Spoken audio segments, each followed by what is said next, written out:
Or the woman who had a heart attack followed by bypass surgery and then wound up in shock, which led to full-blown renal failure. That's when the kidneys fail. And that's believed to be fatal without treatment. She didn't want the dialysis. She didn't want to endure any more procedures.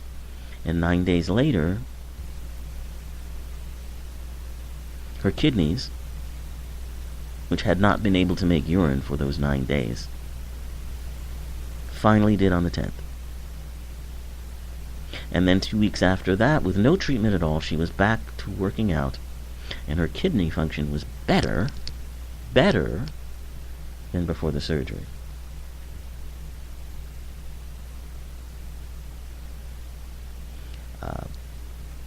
Another story about a man who had a heart attack, didn't get heart surgery, and his incurably blocked coronary arteries opened up after changing his diet and beginning an exercise program of yoga, meditating, and attending group therapy sessions.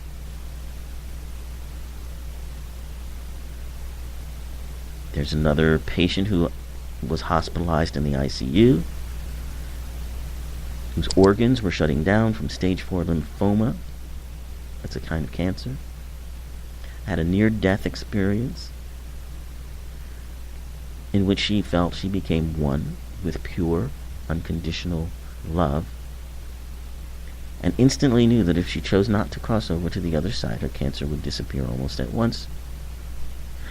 Less than a month later, her lymph nodes were biopsied, and no evidence of cancer remained.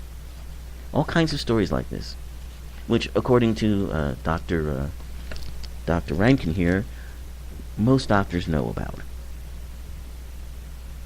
Yet they don't want to talk about them. Because what it suggests is something that, as doctors and scientists and researchers, they're not trained to understand. And because it's so radically different from the worldview in which they are, trained in, it makes them very uncomfortable. Anyway, coming up on break here, so I want to quickly just get to 5 explanations that are generally given for the placebo effect. These are 5 explanations that researchers have come to about it. First one, the most obvious one, and the one that we're interested in believing, is that patients experience symptom relief and manifest physiological change because they think they will. They may know they might be getting a placebo in a test, but they believe they're going to get well anyway. Another explanation is classical conditioning, like Pavlov's dog. The Pavlov experiment, that whenever the bell rings, the dog salivates in response.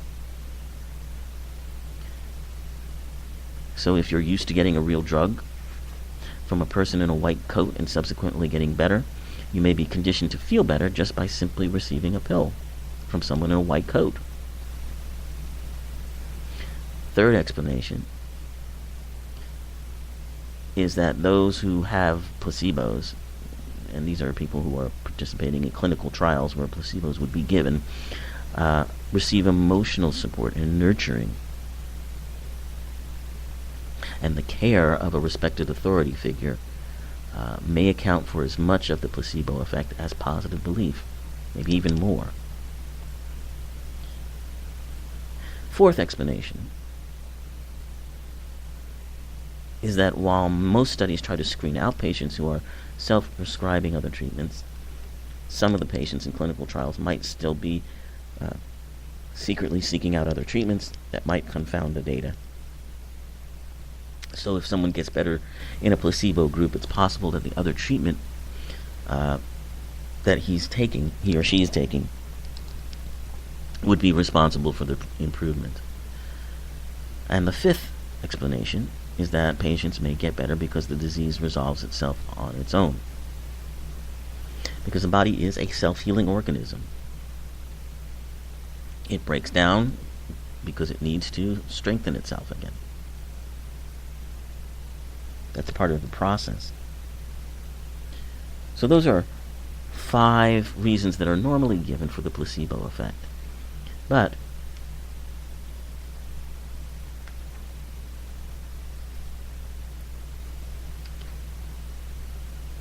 is that all there is? I don't think there is. Because those 5 explanations don't really cover some of the amazing things that have happened.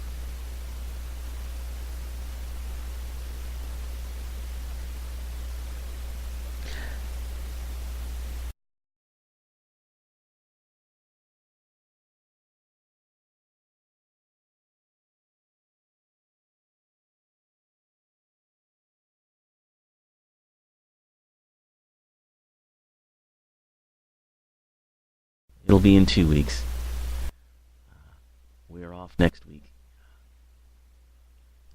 But we will resume at the end of August our little show here and continue our discussion about healing the mind.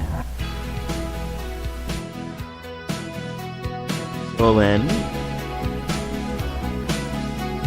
remember the truth, and it will help you to hold on to the higher.